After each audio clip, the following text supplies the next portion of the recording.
Hello, we're live. Jeremy, I hope you don't mind. I was given this mug. Ooh, what's that say? I'm not picking a fight here, Oh, the but I'm just best dad. saying, Yes. I'm just saying my wife gave me this mug and my kids endorsed it. Uh, so I don't know. I picked it up. Honestly, it was like the mug I just grabbed at first and I thought, oh man, those are them's fighting words. That's right. And so, anyways, how are you doing today, Jeremy? I'm doing well, man. I am having a great day. Had a beautiful lunch. I got my coffee. Looking Good. forward to seeing you in Puerto Rico in a few weeks. It's gonna be fun. Yes, I'm very excited for that. So hello everybody that's joining live. I see hey Greg, Julia, Tony, Ron, Meg, Brittany, Samuel, Stan. Awesome, love it. This is the first time either one of us have done Substack live, so we're just trying this out. But already we've got people here. That means something's working. So give us a shout if you would. Let us know if you would. Let me know in the chat like where are you joining from. It's always a pleasure to know kind of where we're connecting with people all over the world. It's also a good mic check. It's better than testing 1, 2, 3. Because if I ask you that question and you answer it, that means you can hear me, which is good. So, Jeremy, where are you joining us from? I am zooming in from the great state of Kentucky. We live just south of Cincinnati, Ohio, in northern Kentucky, a little town called Fort Thomas. Awesome. Love that. As you know, I'm from not too far away in Tennessee up until December. And so then now I'm in Puerto Rico. So I'm joining from just about a stone's throw from the beach. So which is where I live now. So excited for it. So I'm really pumped that you're here. I really want to kind of dig into this a bit.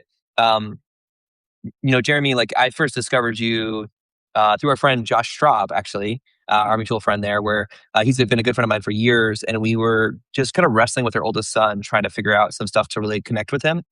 And, he sent me, basically, I was just like, Josh, what do I do? Like, I need some suggestions here. And he was like, you have to read these two books. And it was Take Back Your Family by Jeff Bethke and A Family Revision by Jeremy Pryor. Right. And so I had never heard of you or gotten to connect with your work, but immediately I kind of sensed a connection of like just kind of the spirit in which you approach your work and the good work that you do and the way that it really led your family in a really inspiring way and your business. And so I'm glad that, it's taken a few years for us to, be as connected as we are now, or now I'm in your mastermind and now you're in my mastermind. And so we get the chance to spend more time together. But you've had an impact on my life. And so I think that's one of the things I love about coaching. Let me just say that first of all, is that yeah, like we're here, like the headline for this is right, like how Jeremy like sold out. It's like, yes, we want to talk about that. But also I want to first talk about the fact that like if you're listening to this, whatever you're doing, right? If you're trying to help people become healthier, wealthier, happier, you're changing people's lives. Right. And so Jeremy, you've done that for so many people. And I can just speak from my own story of how you've given my family a common language to talk about identity as a family and purpose and mission. So I'm so grateful for that. So please keep up the good work. But with that, I'd love to hear from you a bit about, would you just introduce your work to the good people here who may not be familiar with what you do? Yeah, absolutely. Thanks for saying that, John. Yeah, and I've obviously am excited to dive into all the ways in which you have helped our business and my family as well. But yeah, so I basically am trying to figure out how to do family. Is there some kind of like foundation for how to do this thing called family? I grew up in the Seattle area. I just saw so much brokenness, so much divorce, so many struggles, and I was losing hope as a young single man. And I had an experience where I was in Jerusalem, saw a completely different way of thinking about family as building a multi-generational team. I was like, whoa, that's weird. I've never seen one of those before. Where did that come from? And so I began to just slowly um, adopt a different philosophy of family. Got married, met my wife in Israel. We ended up back in Seattle, then in Boston, and now in the Cincinnati area, and have been experimenting kind of on my 5 kids, trying to figure out like, okay, what does this look like for us to build a multi-generational family team? And it has been extremely fruitful. And it does feel like what happened is we had a kind of a pivot that happened before any of us were born, of like 150 years ago, the Industrial Revolution. We just completely changed how we think about family, and we are now in a very advanced version of that. And so we're sort of like saying to people, "Hey guys, there's lots of ways to do family, and we'd love to share what those are.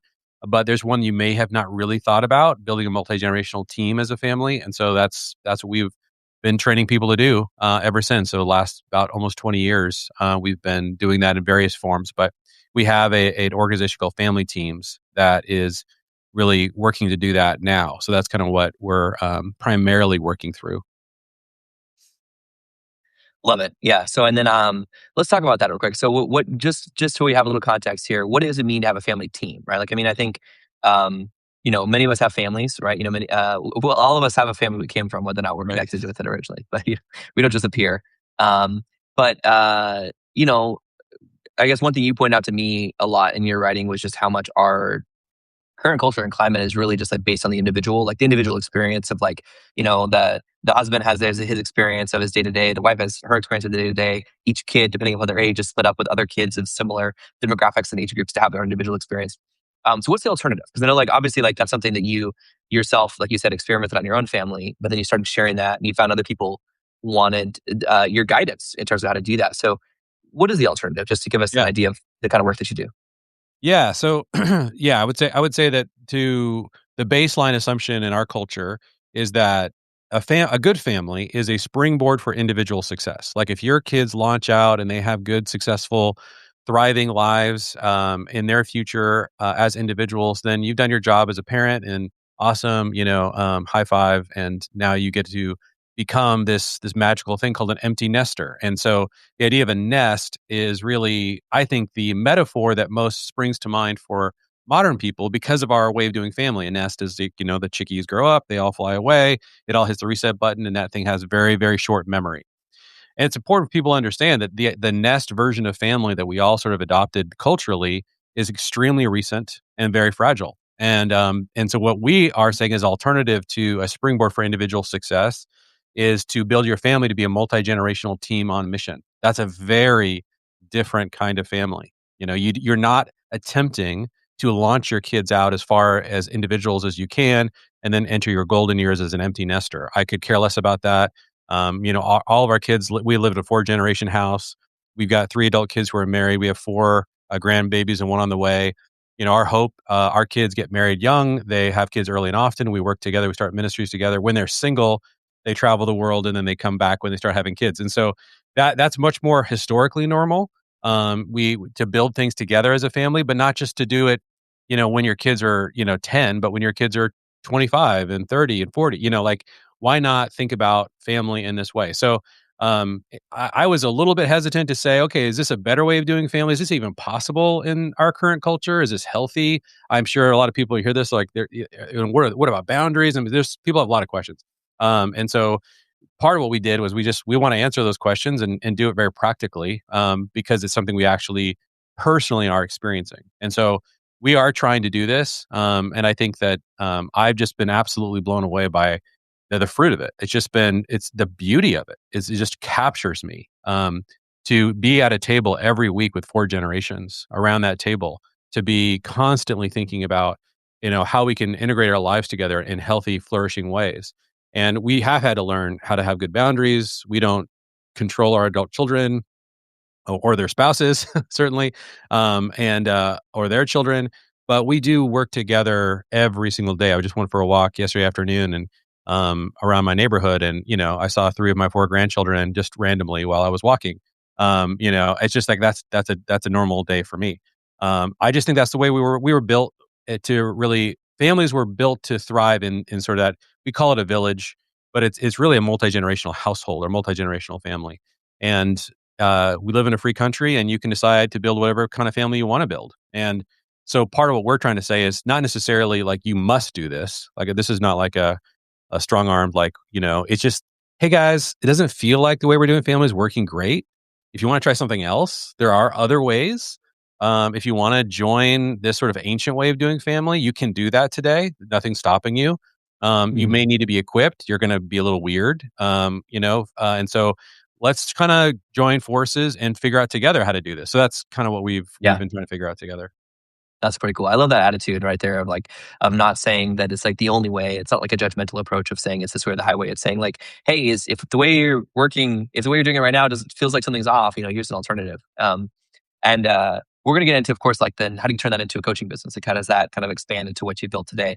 But I also just want to share like I just realized there's like a real life vivid example of what this looks like here off to my side, which is that like this conversation on a family team means my son, my oldest son, I have four boys, fifth on the way. So like big family, growing family, big by some standards, and not all the guys have integrated. And I have a couple clients now who have like well, I have one client right now, Regina, who's got 9 kids, and so she's stretching my That's imagination here. awesome. But I thought I had a big family, but yeah, so I'm like halfway there. Um, but like my oldest son started asking, he's like, "Well, when can I start coming to work?" And I was like, "Okay." He's like, "You talk about how we're all on a mission, and like you're part of our mission at home is like support your work. When do I start coming to work?" And so we talked about this a while ago and said, "Okay, when you turn 10, you can start your apprenticeship." And so, and he said, "Okay, can I apprentice in the AI department?" Like I said, "Okay." Yeah, good I call. was like, "Well, we didn't have an AI department until right now, so yes, you can apprentice in the." So this is his apprentice desk right there. Oh, that's Uh, awesome. yeah, Oh, so he's got his own apprentice desk right there to the side. He comes on Fridays to the office for a few hours and we work together on different projects. And so that's been really special in terms of just like, creating a lot of just new inspiration and purpose. And even my kids, the way they think about things. Like from my wife's grandmother, our kids ended up being given some money for like a college savings fund, mm, but it's like for their future. And they were like, "Well, but there's four of us. So if we pull it all together, could we just buy like a rental property?" And then like Yaya, like my mom, like could she live there? And then could we just like they just started like scheming about good like call. multi-generational Yes. stuff immediately. And so Amazing. it's been fun to see how they think. Because they're like, "Well, if we make enough rental property income, then that'll more than pay for college, more than like letting That's us sit right. over here." I'm like, this is my What a 10-year-old, novel my idea. 8-year-old, my Assets. 6-year-old. Yes. Yeah. That's amazing. Yeah.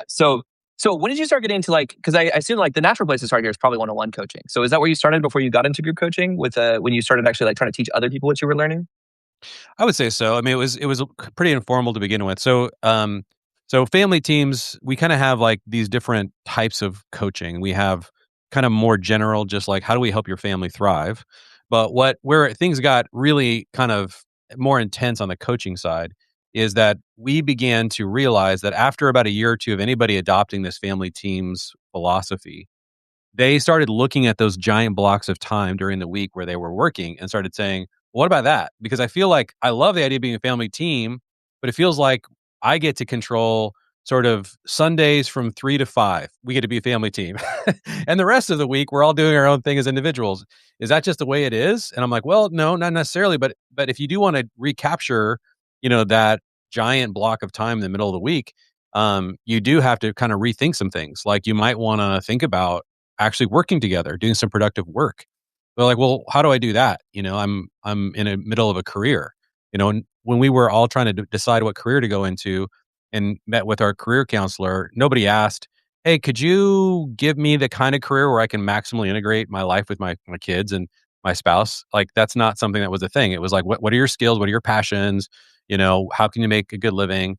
And so I started to talk to these families who, after a couple of years of really doing the family teams journey, they started to just shift their priorities around how they think about work. And they're like, "I really want to find a pathway to, you know, kind of control the way that we work." Now, this also dovetails with a lot of other major economic movements that have happened, Rich Dad Poor Dad, and the fire movement. Just there's a lot of talk about why not build assets instead of simply careers. And so there's a lot of reasons to do that. But for us, our reason is we want to see families get to do more work together. So I started to just join a lot of the entrepreneurial communities here in Cincinnati. I would coach different guys who were getting excited about becoming a family team.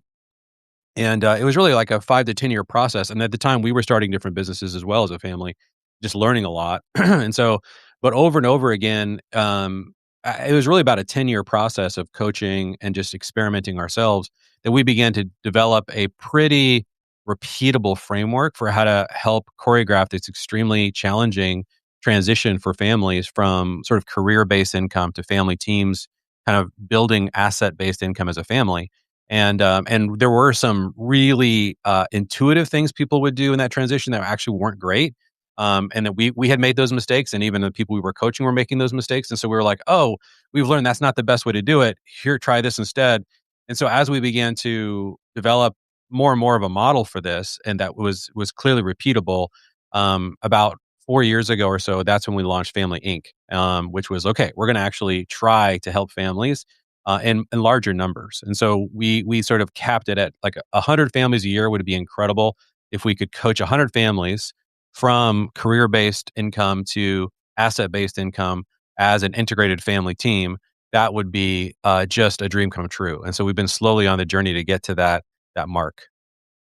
Amazing. So when did you start selling Family Inc. as its own? Maybe you didn't even have that name back then, but as its own program? Does focus on the family business side of things? Yeah, so Family Inc., that we did call it that from day one. It was about 4 years ago, Okay, where we and there was a yeah, we started with, maybe about 15 families, and we were, probably gonna try to see how many families actually had this need, and so that's kinda where we started, and there was a lot, I would say, initial I would just call pressure in the pipe. There's a lot of people that for years have been following what we were doing and were ready to sign up that first year. And so it wasn't that hard to get signups. It was sure. really year 2, year 3 where things started to slowly sort of trickle down, and we were like, okay, this is becoming more challenging to sell this out. We're not getting to that number of 100 the way we built a program to be able to really serve 100 families well. So we could scale to that size, but we knew that we needed help figuring out how to take it to the next level. Yeah. Yeah, well, and let's not bury the lead real quick. So you just started a new group, right? So let's talk about that real Yes. quick. So you just had a group, so you started selling that, and then over a period of a few weeks, can you just share real quick kind of just the highlights of what just happened, then we can dig into it a bit deeper. Yeah, so the group before that, our launches would go about 2 weeks long. We would be lucky to get 10 families in, at about, $3,000 a family. And so then we joined John, your coaching, and retooled a bunch of things and sort of relaunched Family Inc. with, more of the sold out, method. And when we did Mhm. that, we were able to sell 20 clients for $5,000 in 3 days. So, and that's what we were really, that was kind of the dream scenario. I told our whole team, I was like, if we get 10, great, like we'll survive. If we get 15, it'll be like high five. If we get 20, it'll be like massive success, actual turnaround, game changing for our whole family and our whole business and our whole approach. And we got 20 in 3 days because we were prepared to have about a 2 week launch and had to shut it down after 3 days. That's amazing. That's huge. So you raised the price, and then in less time, you sold 20 spots at Yeah. $5,000. That's amazing. I love that. Hey, if you're watching this live, I don't actually. This is the first time I've done this. I don't know how to hit the replay, but at least if you're watching this live, hit the heart button if you would like to sell 20 spots in a $5,000 program in 3 days. Because I'm going to go hit it myself because that is definitely the goal. I love that. That is incredible. And so these are 20 families now that you're guiding through this process of going, of inking. I was texting Blake on your team. We were texting about this. I was like, you're gonna be inking families left and right. Like Yes. just yeah. Yeah. So I'm excited about that. Can you share a couple of stories of the type of people who've gone through, like what kind of businesses they've started, or just gonna give us an idea of like make it real, kind of who you're helping? Yeah, so our framework is that you start not one business, but 3 businesses. This is one of the very counterintuitive things that we discovered about how families actually got to financial freedom, but that you don't start them all at once. So it's not like, 3 businesses. Okay. Um, so I was already gonna like, whoa. Okay. Yeah. but you do eventually get to 3, and those 3 are a freedom business, a scale business, and a legacy business. But we spend the first year really focusing on a freedom business, and the purpose of a freedom business is to get to the place where you are free from employment. This allows your family to actually work together, allows you to actually learn real business skills, and have that kind of integrated experience as a family. The Mm, biggest misconception that people always come into Family Inc. or any entrepreneurial journey with is you have to be wired like an entrepreneur to start a business. And what a business is either a tech startup or like a Shark Tank, like very novel invention. mm, They don't yeah. realize that 95% of business owners are basically starting small regional service-based businesses, and those are extremely valuable for all of the things that we're describing about becoming a family team. You do not need to be some kind of crazy tech entrepreneur. You don't have to be wired like an entrepreneur. But you do need coaching, and you do need to do it in a Yeah. particular order. And so we start with these service-based businesses, and so there's a whole list of them. We have a whole library of about 40 businesses that different Family Inc. families and people associated with family teams have started that would work for other families. Probably the biggest success to date is one of our first families started a pickleball construction company. And I Is think this we Joe? have, yeah, Joe, if you Yeah, I guys was thinking about have Joe. met Joe, he's a really good Yeah. friend of mine. He was definitely one of our prototype Family Inc. families. And Joe and a number of Family Inc. families have gotten to 6-figure incomes in under 12 months as they have launched these kinds of businesses.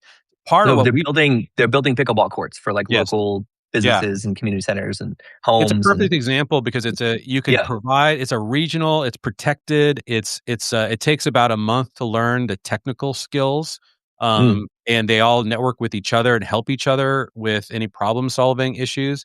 Other examples of businesses, we've, a couple of guys who have been very successful with, like, luxury closet installation. One of our first family, one of the things we're always looking for is, like, is there ways to upgrade from the freedom business to the scale business to the legacy business? And so going from, for example, like one of our mm, first families started a pool cleaning company. As soon as they had enough clients, they would hire somebody. Then they would go into pool maintenance, and once they had enough clients, they would hire somebody to do that, and then they would go into pool installation. That is going from what might that's be a cool. $50,000 a year business to a $2 million business, but doing it in stair steps. So those are service based freedom businesses. Now, a lot of folks, and this is one of the things I always encourage people to do, is, man, if you can, once you figure this out, why not then become a coach and coach other families to do this? And this is why we're always telling people to join you, John. And so Yeah. we're hoping to, like, be a really good pipeline, because I feel like this is such an incredible income opportunity. You crack the code for yourself, your family. Please help others crack the code in other regions, because, and so we're starting to see more and more families, join Sold Out Well, Coach, like, and that's been yeah, let's really mention good. Joe as an example. Like, right, so Joe joined Sold Out Coach Club because he'd already basically he built his business like with your help, like helping build or just building pickleball courts. And then all of a sudden he has all these guys coming to him saying, like, well, how do I learn how to build pickleball courts and that kind of stuff? And so he ends Yes. up starting this coaching program where he's like literally on Marco Polo with people like out on the court. They're saying, like, what do I do here? And he's like sending them videos. And so he started on his own, but then he also joined Sold Out Coach Club to learn Yes. how to like upgrade how his positioning and his sales and to scale that. So that's been really fun. It's turned into a really, really cool partnership. I see Jonathan just said something in the chat. He also just joined Sold Out Coach Club. So he's part of the next Yes. member of that, integrated Awesome. people coming over. So, Yes. yeah, I want to highlight something there because I think a lot of people who end up tuning into my stuff, and therefore I assume more tuning in now, typically they're trying to like sell their smarts. And so, like me, I'm someone who should not be building a pickleball court. Like there's probably an element of limiting beliefs there, but I will say like once I took it upon myself to try to fix a leaking toilet, ended up in the ER and almost lost my hand. So like if you wanted like that's kind of my level of like DIY skill. So Yes. so I mentioned that just to say like I think what I want to double click because I think I was thinking about because I knew you were going to bring up that framework of freedom, scale, and legacy, and I want to hear your thoughts on this. I think you can actually apply that uh, you can actually take that in different ways. Like some people do actually go out and do software companies or invest Right. in real Totally. estate portfolios and stuff like that. Yes. But if we actually just hyper focus on selling your smarts, on like an online education business, for example, Yes. I want to pitch to you what I think freedom, scale, and legacy looks like. And I want to hear what you say Yeah. about that. I think freedom is when you start with a mix of either one-on-one coaching or like freelance services where you're taking something and you're starting Yes. to sell to people like, hey, I can help you do the thing. I mean, I started this business, I was a fractional CMO. And so I would work with different companies and help them with all their marketing strategy and that kind of stuff. I think the transition from freedom to scale is when you start to get into leverage, right? So that could look like a course business, but these days it more likely looks like a group coaching program where you're stepping into a Yes. place now where you're saying, hey, in one day a week or even a half day a week, I can serve 20 people at a time. Yes. Now we're starting to get into scale. And then you can continue scaling kind of as much as you want to a certain extent. Like you can bring in other coaches to help out. You can cap what you do there. You can have other products that are more one to many, like a course, like an ebook. And I think the legacy side, I think that really comes down to books in this industry Hmm. because books are products that can leave. They can not only can they live beyond you, but they can actually earn income beyond you. I mean, Yeah. many of our favorite authors who I see on your bookshelf behind you, Yeah. their heirs are still making money every Yes, year they are. from many of those books. And so I Mhm. think that's what freedom, scale, and legacy looks like in just this one vertical of building an authority business. What do you think about that? I love it. Yeah, I definitely think that those iterations exist in most industries, and I really love how you like lay that out. That's definitely the way it works for me. Like the way I think about my practice is my scale business is like family teams, family Inc. But even then, I go back and I coach people one on one that like have a very particular need, and they're like, "Hey, I need some of your direct attention on this incredibly custom thing I'm working on." So I always have like 5 or 6 clients in like a freedom business that's like a little faucet. I can decide to turn it up, turn it down. It's not going to scale. It's very time intensive. In other words, I can't hire anybody else to do it, but I enjoy it a lot and it's very lucrative and I can offer a lot of very direct help to somebody. But that's my freedom business now. Scale business for me is my coaching program. And then, legacy, yeah, I love what you're saying there. Like books, yeah, basically any asset like that that has that legacy potential that can bring in income for you and your descendants. We want to be developing those kinds of assets. Yeah. So yeah, I love that. I think that's a good framework. And I think for a lot of people, there's a way to do this. That yeah, I always try to understand what is your superpower. Some people are really Mm, good managers. Some people are really good with their hands. And some of us, we really are more strategists. We're more coaches. yeah.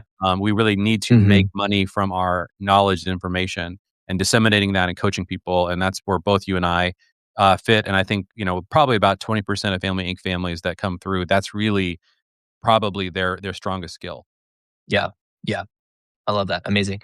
So, hey, for everybody who's tuning in live, I'd love to know what questions you have for Jeremy. I have questions for you, Jeremy, but I also would love to just like open this up to the community and say, if you have any questions about, how Jeremy built his group coaching business, how to apply some of these concepts to your own business. I think I should mention this. I kind of warned people in one email. I said, you might have to burn Serve to Sell, right? Because Serve to Sell is my most successful book, and it's about how to sell group coaching programs to getting one free coaching call. But real quick, Jeremy, for those 20 sales of $5,000 that you just closed, how many one-on-one coaching calls, sales calls, or serve calls did you give to sell that again? 0. Zero. Yeah. So no, I mean that was a strategy we talked about. So I wasn't Yes, it completely is. shocked, but I did Yeah. say I was like, you might have to burn serve to sell. No, all joking aside, I do think that a lot of people ask me all the time, like, okay, I understand I need to give one-on-one serve calls to close sales, but forever, right? And I Right. think it's a great example of where you can reach. There is an opportunity to actually sell without that process. But I am curious. So when you got started, how did you typically sell? Was it a one-on-one sales call or serve call? Was it a webinar? Was it a sales page? Like, how did you when Yes. you think back to a couple of years ago? Yeah, yeah. For the first 2 or 3 years, I did a lot of sales calls. So, yeah, I was always so during a launch season, I would take calls from people who had questions about the program. I would directly, walk them through that. I also did personal one-on-one onboarding with everybody who signed up. And so I was my calendar during a launch month was just absolutely jammed with 15-minute, 30-minute calls from all the people that were Wow. interested in the program. Yeah. So that's how you sold for so that's how you sold those programs. And you mentioned that you started with like a group of like 12 or 15, and then you kind of Yes. continued that for a while. Yeah. So then what do you think has been the shift that allowed you? What was different this time? Like, how were you able to? I know you said you follow the Sold Out Coach playbook. I'm going to assume there's some people in there who may not know what that is. So can you walk us through a little bit? What exactly did you do for this launch that was different that allowed you to sell more at a higher price point, but without having any sales calls? Yeah. So part of what John, for you guys listening, there's such an incredibly helpful, like step by step framework that we followed, and we tried our best to really follow that. So it starts with a hand raiser. We've got our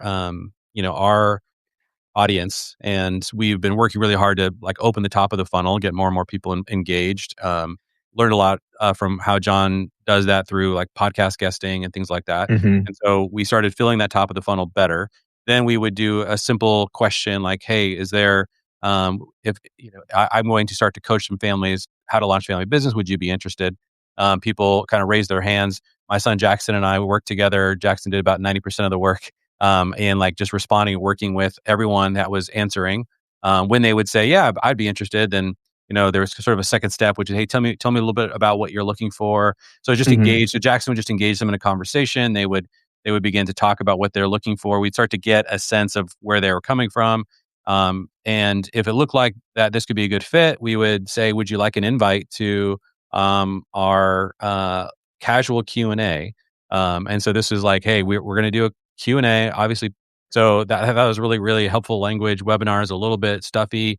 And Hmm. so there's a lot of the things that I think in the sold out coaching playbook that was really helpful for us and there was a whole video in the program about how to host one of these casual Q&As. And that was very, very helpful for us. And so we got, something like, I don't know, close to over 100 people engaged in that invite. Then we Awesome. would, I would get on there, do a Q&A. There was a very particular playbook that John gave us for how to actually run the Q&A. having a testimonial. We played our video, like thinking about people hitting the playback button. How do you front load a lot of the conversation Yeah. and then kind of backlog all the kinds of conversation. So the Q&A. And so right after the call, I think we sold about 10 within that first call that got Amazing. a And deposit. was the call to action like pay deposit? Was that the call to action of the call? Yes, and that was Okay. also different. Like, Yeah. there's a lot of adjustments that we were able to make, because of, what you were describing for us, John. So one of them was, yeah, just take a $500 deposit right there, let them signal, "I'm in," without, like, having a giant, amount that they had to come up with on the call, so they could think through how to make sure that they could develop, the payment plan or whatever way that they needed to work out, but they're like, "We definitely wanna do this. This is worth the investment for us." That's amazing. Yeah. No, I love that. So then what's next? Like, I mean, you mentioned your goal is to serve 100 families a year, right? So you just got your next 20, but Yes. how are you going to get the other 80? What's your plan for the year? Yeah, well, we're continuing to work on the top of funnel, and there's a lot of a lot of podcast guesting. I think is a big Mm, part of it. We've been growing our social media following a lot, so that's been really successful, and getting people, like, each step of the funnel has been working really well. So they've gone from there to our email list. One of the things that we took from your playbook, John, is going from having kind of a writing an email newsletter to mhm. having the endless drip.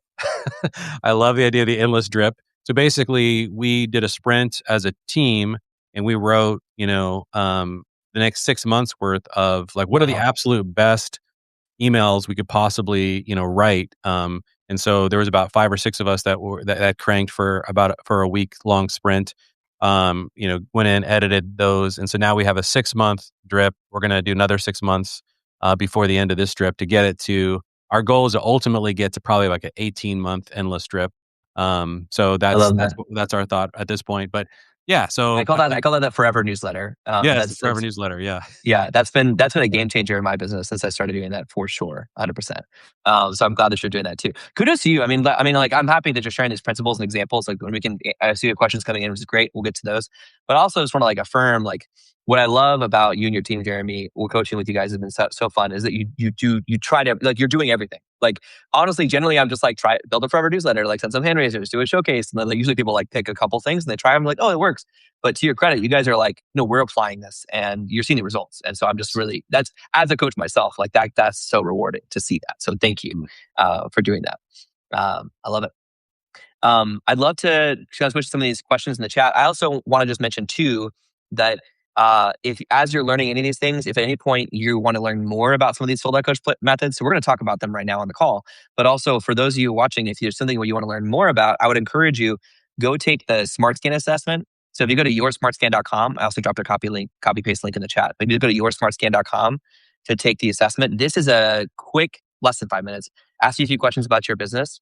We actually just today, this is brand new, today added a brand new PDF Smart Scan authority report that you get. It's a personalized guide to how to grow your business based on how you answer those questions. It's brand new. We were working on it with my team like all last week to kind of get it sorted out. And so when you take that assessment, you'll get a personalized PDF that's just for you of like the principles of what it takes to build an online education business today, to sell your smarts, how to become a sold out coach. And specifically also along with that, the advice in the PDF actually changes. It's almost like a personalized book. It changes based on the questions you answer. So check that out. I think you're great. Greg just said highly recommend the Smart Skin assessment if you haven't already taken it. So let's go to some of these questions real quick. So let me see real quick. There's a bunch in here. So Greg said, we've sort of into this, but I'm curious. He said, what methods did you use initially? And what are you using now to build an audience to keep new leads coming in? Right. So, sort of the question behind the question is like, well, hold on a minute. None of us were born famous. So Jeremy, like, how do you do not only do something interesting at home, but then actually get other people's attention? So I know today you have a larger audience and you have books and newsletter, all those things, but I'm curious, like, do you remember what were the things you did at the beginning that kind of really started you building an audience around this cause? yeah. Yeah, that we've kind of had, like, I would say maybe 3 iterations of building an audience. So the first one that was super helpful, and this may or may not be applicable for others, is I partner with somebody who had an audience. So there are a lot of influencers who have large Mm, audiences that have no great means of monetizing those audiences, right? And so I was in a mastermind, and Jeff Bethke was also in a mastermind. He and I were both good friends. he wanted to talk about family all the time, but he had a bunch of little kids. I had older kids, but no audience. And so the guy who was leading our mastermind was like, this is like a marriage made in heaven. You guys should get together. And so we formed family teams together. And so I would say that's the first step, was just, there are a lot of people just sitting on massive audiences. And of course, Jeff was just talking about family nonstop. So it was just a perfect audience for us to dive into, and has been an incredible partnership ever since. So I would say that was the first iteration of building the audience. And then Jeff, he had spent, probably about 8 years, as an influencer, doing a lot of, and right about a year or two into our time at Family Teams, Jeff really decided to back away from the internet, not making a lot of videos. He kind of even paused his podcast, and he just got involved with a lot of other really well-known folks in the Christian world, John Mark Comer, John Tyson, all of these guys. And sort of what he did for me, what I like, my part in Mm. the partnership, he took on that part, the partnership with those guys.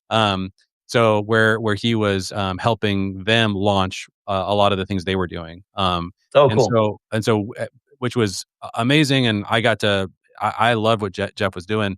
But at the same time, we needed to then kind of stand up on our own 2 feet as an organization. Like, we had no Yeah. great way of figuring out how to actually build an audience. And so we started to, run experiments with, okay, how do we grow this thing? And so that was, I would say we entered a season where the podcast really did a lot of legwork. Jeff and I started this thing called 5 Minute Fatherhood. That brought in a lot of folks. And so we went into a season where I would say the content created a lot of our movement. And then in the last like 3 or 4 months, it's been a combination of guesting on podcasts, and then also we have been cranking out reels on all the socials, and those have millions and millions of views a month, and so those have really brought in a lot of new eyeballs.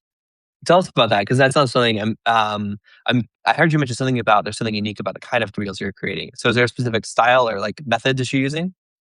Yeah, so I create basically in 1 hour I can create 10 reaction reels, right? So if you're just like scrolling on Instagram or TikTok or YouTube Shorts or X, and you see something that's like, man, that's really incredible paradigm. I love like short, pithy paradigm shifts around family. Mm. Like I'm like that. Those are actually really valuable. There's a lot of brainless uh, entertainment on shorts, but they're also in extremely condensed ideas. And so I just tend to collect those. And so over the course of a week, if I collect like 10 of those, then I'll just get on the camera and I will and the way we do React videos is I just record an intro and an outro, and I have an editor, piece that together with a clip, and they just drip one of those a day into our Instagram feed. So that's how Awesome. we do that one.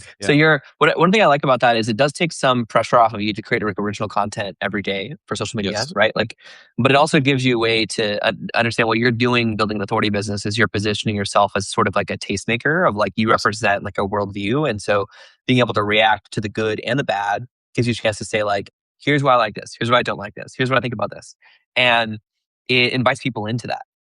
So I love that super simple content strategy, very clever. So I'm glad it's working for you. This is kind of related to that question. Brittany asked, do you focus more on acquisition at this point or retention from current students or members? And for someone just starting out, where would you put your focus first, and why? What would you say to that? Yeah. I would say definitely acquisition. A lot of it has to do with what the actual coaching is trying to achieve. And for us, the most value we're going to give a family is choreographing that very difficult transition from their career life into asset based income. And so Mm. that's where the most value is. Now, when they've done our program for 6 months, we do have retention. If they want to either have another year's worth of coaching, we'll give them access to that, and we have a number of folks who have done that because they're just getting started. They may also move over into integrated if they've got a really successful business and they're like, wow, I just want to twice a year hang out with other entrepreneurial dads. Well, That's a let's mention real quick. What is that? So Family Inc. We talked about that, right? So that's like the group coaching program. You mentioned integrated, and I'm integrated. There's a couple of people in the audience here who are integrated. What is integrated? Can you tell us about that real quick? Yeah, Integrated is a mastermind for entrepreneurial fathers who are trying to figure out how to integrate faith, family, and business. And there wasn't a place for me to figure that out when I was starting a business. I kind of came from the ministry world, and I could talk to my pastor friends about ministry, but not about business. And I talked to my business friends, and I could talk to them about business, but they didn't really understand my passion for family or faith. And so I just Hmm. wanted a place where I could, I think that entrepreneurial in our Christian community, I feel like entrepreneurial fathers are some of the most underutilized people. I think pastors and ministry leaders do not know how to handle the entrepreneurial father. And so I really wanted to find a way to where can we sharpen and really push each other, because I think this is such incredibly valuable what they're stewarding. You know, what you can do, John, what the people in this call, like for the sake of our faith, I think we need to do a better job of figuring that out. And also for the how do you make sure that your success is not actually hurting your kids? I think that Yeah. the way that we just sort of generally design our lifestyles as kind of Western Americans, we're so consumeristic just culturally that it's really difficult to fight that. And so part of what we wanted to do is talk about what it means to build a family team on mission. What does it look like to actually be on mission to do good things in the world with your family, not family and mission or family as mission, but family on mission. That's kind of our approach. And so integrated is let's mastermind. And my whole idea of a mastermind is we all have this sort of endless problem that we're going to need to solve, that we're going to constantly need to resharpen each other on. So let's just come up with a rhythm that is sustainable. And for us, it's twice a year. Let's get together. We do, once in Franklin, once in Colorado. And so we'll spend time, a good 48 hours together, and we will really listen and understand what is the absolute best thinking, best tactics, best strategies for Yeah. integrating faith, family, and business. Let's, do hot seats and really figure out how to help each other with specific challenges and opportunities that each person has. And then let's just build really close relationships over the course of years and form a tribe. And so those are the things we're trying to do at Integrated. I love that. Yeah. I love being part of integrated. It's inspiring too because it's such a, large group. I mean, how many people are in integrated roughly? Yeah, You about know, 80 off the top of your head? guys. Yeah. Yeah. Yeah. So I would say by most measures, that is a large mastermind group. And so it's really inspiring to be a part of that to see because you guys have been doing that for years. Because I'm a newer member of the group. I guess it feels that way, but I've probably been in a year now, I think. Yeah. Yeah. Um, but yeah, like it's so much about that sharing that the tribe. I think that's a really key idea. In fact, actually, you talked about that the last retreat about how tribes have totems. And so I've got I don't know, my integrated water bottle right here, actually. This is one of my totems. From the community. I've also got my integrated belt on, but I won't show you that.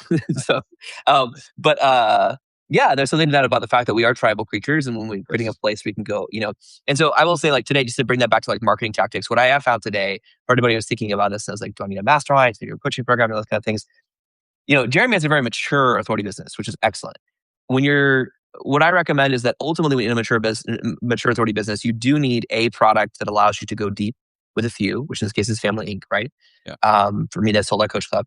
You need a program that allows you to go long with people who want to really join your tribe and follow you over a long period of time. So if you that's integrated, for me, that's now the Authority Guild, which is brand new. And thank you for Yes. being a founding member of the Authority Guild, Jeremy. I'm excited for that.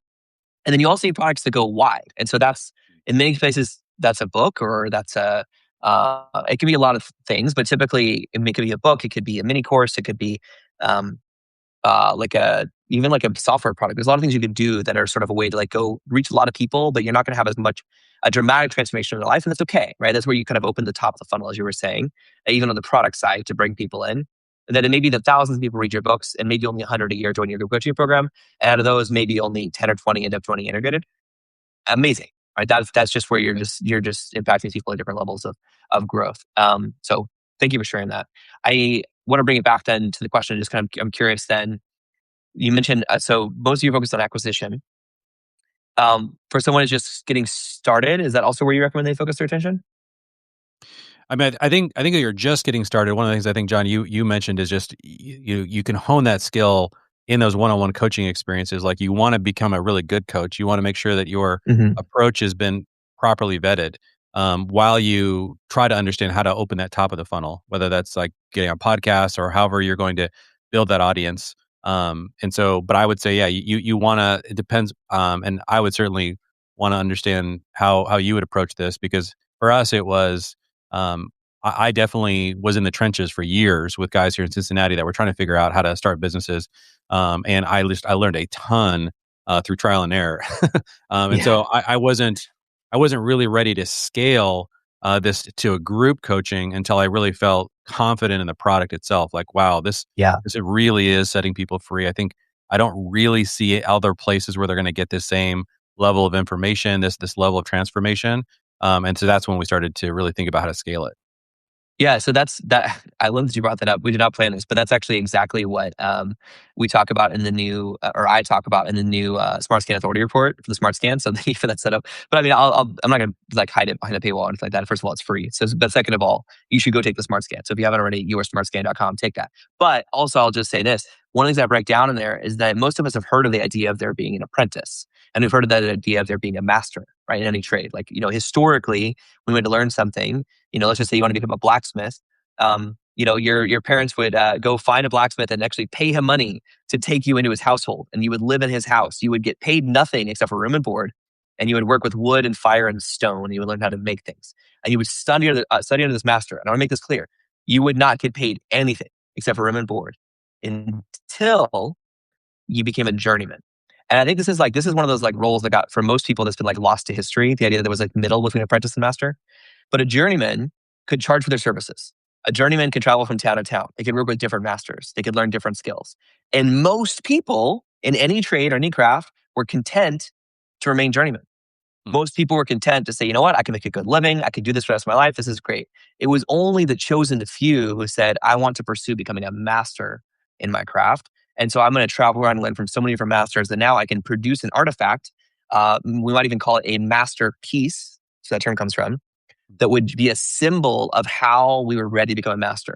And so as a blacksmith wanting to become a master, a journeyman who's wanting to become a master, you might produce like a jewel encrusted sword that's perfectly balanced. And then you would take that and you would actually present that to the guild of masters and say, see, I'm ready. And they would inspect it and they would see. And if they agree, they would welcome you into the guild of masters. And now you could charge whatever you want. You can pick and choose which projects to work on. You can bring on other apprentices and journeymen to work with you and to work for you, to do the grunt work for you, so to speak, or to work with their hands. And for the rest of your career as a master, with very few exceptions, you would earn your living through your advice. You would be advising the journeymen and advising the apprentices and what to do, and they would actually be doing the hands-on work. I don't think that model ever went away. I think we just lost the really neat and tidy boundaries around it. Okay. Because today, what you have in every industry is you have students, professionals, and authorities. Hmm. And so in every industry, there's a period of time people go through where they're a student. And I don't just mean university, because even an entry level job, you're learning skills. And then you reach a certain level as a professional, where whether you're running a professional service based business where you're doing one-on-one with clients, or whether you're in a professional job, like in a corporate environment, you're earning enough money that most people are content to stay there. Most people, just like the journeyman, are content to stay a professional for their entire career. And so some people like you and I, Jeremy, and many of the people who probably most people are listening in now at this point feel called to become an authority, to kind of make that transition. The difference is now the guild is now the decentralized guild of public opinion, right? So there's not, the guild has been decentralized. And so it's less of us bringing that. And so the masterpiece we produce, it starts with pieces where we produce something in a newsletter or an article that we're trying to get out there. Ultimately, it becomes a book. I do think a book is the closest thing we have today to a masterpiece where you present it to your industry. And if it's accepted by the guild of public opinion, then you become an authority in your industry. And now all of a sudden, you can pick and choose which projects to work on. You can name your price. You can bring on other apprentices or other students or other professionals or other journeymen to work with you and actually do a lot of that. So I share that just to say, like, I think you mentioned like some people really struggle to make that transition. I think a lot of it has to do with the fact that in my experience, some people try to skip the middle stage. Hmm. Like they think they want to go, they're actually really an apprentice or an early professional, but they want to jump straight to becoming a master. Hmm. And the reality is like, that'd be like a blacksmith trying to show up to the guild saying, like, make me a master. It reminds me of actually like a whiny Anakin going like, I should be a master. Come on. Like, it's just like, it's like to the Jedi Council. Yes. Yeah. And he's like, they're like, you're not ready. Like, you have to be a journeyman. You have to go through this cycle. And so I do think that it's critical that you identify what knowledge and experience you need to collect in your professional or journeyman phase, And then you start documenting those things and sharing those as you become an authority. So if you take the SMART scan assessment, actually one of the assessments at the end, you get my judgment on whether you're currently an aspiring expert, Mm, an established professional, an emerging authority, or an established authority. Because even within authority, there's like a spectrum of like mm. kind of as you're stepping into becoming authority when you're established in your industry. So that's my manifesto, so to speak, on the whole authority business premise.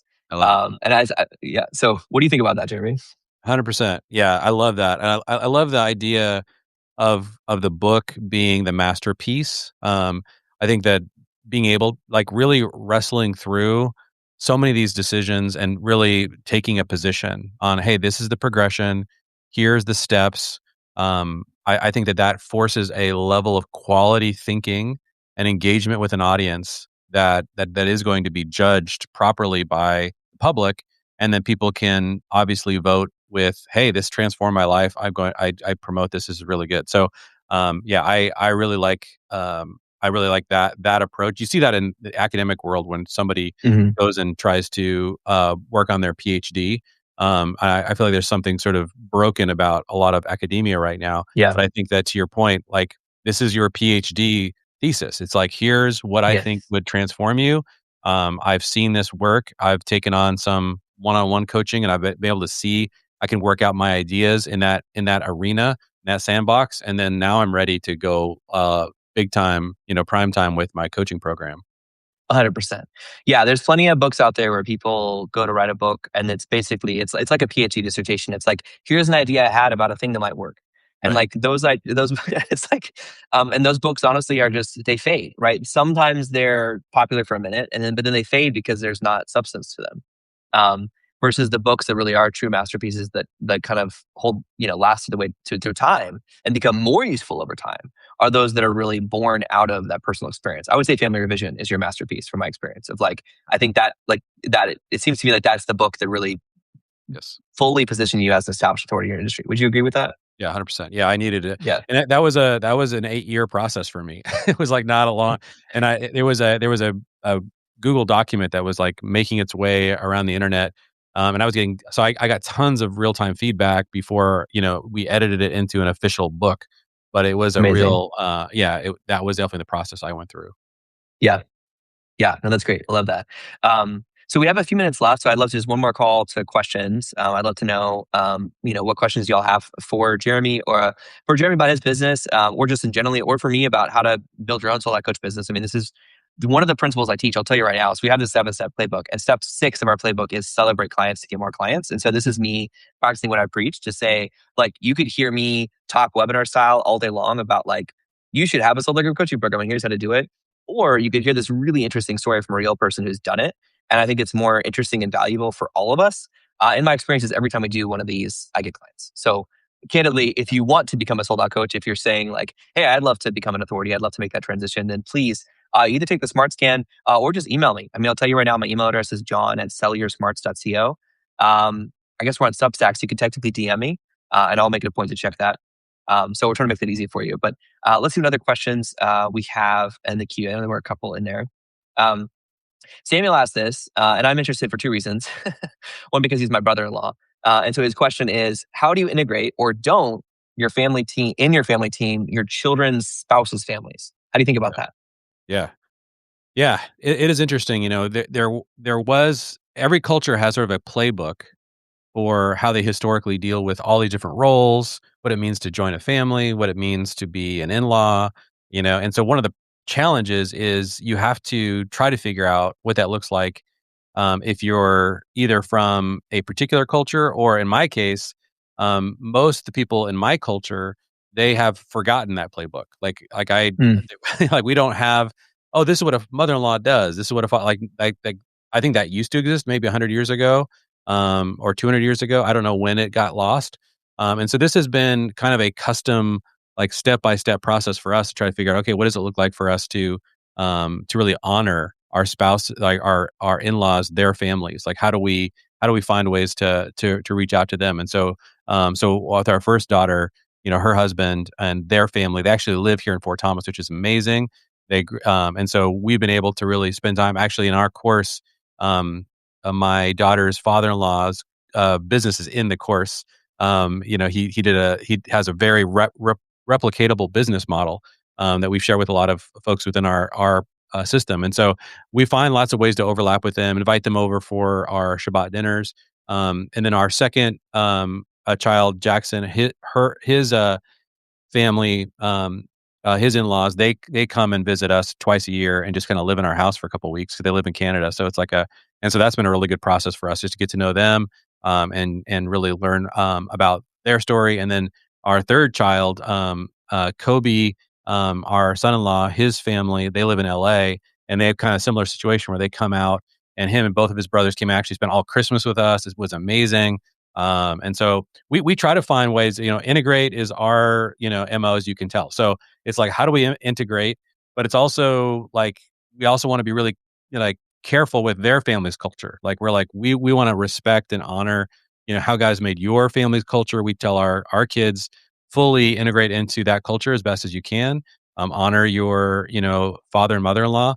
And so far it's been just an amazing experience of just like getting to know these different certainly our in-law kids are amazing, and they're very integrated with our family's life. And we just sort of, they're just like our kids. Like we just, in every part of life, we want to honor them and get, have that deep relationship. But they're not only their parents, but also their siblings, I think, have also, whenever possible, have been really incredible growing relationships with our family. So but I think it is tricky culturally. I'll just say, every culture, it's all custom. With each family, you have to really honor how God has made their family different, and what it looks like for us to honor them as a connected or family at this point with our family. Yeah, I love that. So encouraging. Thank you for sharing that. Yeah, I know Sam and I are trying to navigate that ourselves because he's my brother-in-law. He married my sister, and then he actually works in our company now. And so I'm glad he's asking that question because I'm sure we'll have follow-up conversations and ideas about how we can further integrate our families. So that's good. I love that. So many. I'm going to share some of this real quick. I did just ask in the chat if you would share what's your most useful takeaway from this Q&A. I want you to share that for a few reasons. One, just thinking on that question means you're more likely to walk away and remember tomorrow what we talked about today because it's top of mind for you. Number two, it's a way to actually thank Jeremy for his time because I didn't pay him for this. He just agreed to take time out of his busy schedule to come and share this with us. Thank you, Jeremy. But Jeremy wants to help you. And so when you share a takeaway, that actually helps and thank him as well for that. And then it's also a nice recap for everybody else. So please share that. And I'll highlight a few of these. I see Greg shared. He said, I like the deep, long, and wide approach. Thank you for sharing that. It's super helpful. He also said his dad is a blacksmith. So usually when I share that, it's more of a metaphor. And so I love that there's an actual blacksmith's son here. That's great. I love that. I find there's a lot of metaphors we could use for the apprentice journeyman master, but the blacksmith just brings this like visceral, like crafting a sword kind of imagery that I enjoy. Love that. And then let's see what other we got in here. So yeah, hearing about your actual experience, progression of building a business over time, so good.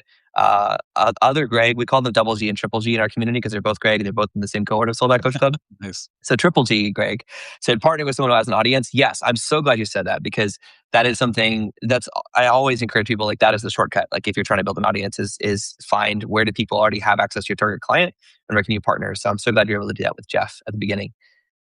Love that. Jonathan said the same thing. Partnerships can be powerful. And then, Brittany's excited to finish reading Family Revision. I sent a copy to each one of my team, and so they're all reading that. Oh, We're nice. talking about it right now. So good. I love that. Those are good. Amazing. Jeremy, any final words of encouragement you would share, or what final words of encouragement would you share to someone who's, they're feeling this tug towards becoming an authority? They see the fact that maybe building a sold out group coaching program is part of that path, but like of what that makes possible for them. But really, their goal is it's not just income. The goal is impact and really changing people's lives. But obviously, there's a lot of fear and trepidation, excitement, opportunity. It's a lot of emotions wrapped up in that. So what encouragement would you give or words of wisdom would you give as sort of parting words for today's Q&A to someone who's thinking about making that transition? Yeah, it is a very worthy thing that you guys are trying to do. We need more of this. I think this is one of the best ways you can serve is to like learn, master something and take on apprentices. I think that basic pathway is one of the most beautiful pathways. And so trying to figure that out. And I would say the last thing that I find really important is you need to make sure you get the tactics right today.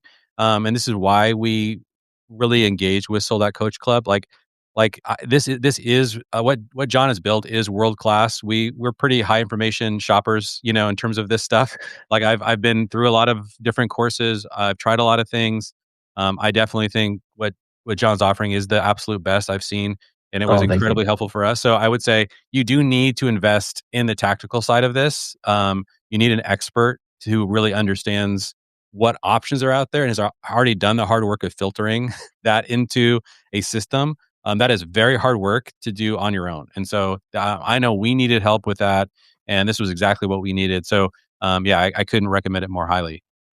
Thank you, Jeremy. I appreciate you saying that. And I'm excited for you because the year's still young. And so if you've already got 20 people joining this last cohort, if we sell four more cohorts this year, that gets us, if my math is right, that gets us to the 100, which is always the goal of serving 100 on family businesses each year. So well done, Jeremy. Keep up the good work. I'm so grateful to know you and to have the chance to work with you. And so I'm encouraged to see what happens next. And also, I'll see you in Puerto Rico next month. But yeah, Thank you so much, Sean. keep up the good work. And thank you, everybody, for tuning in. Take care. All right, see y'all. Bye. Bye.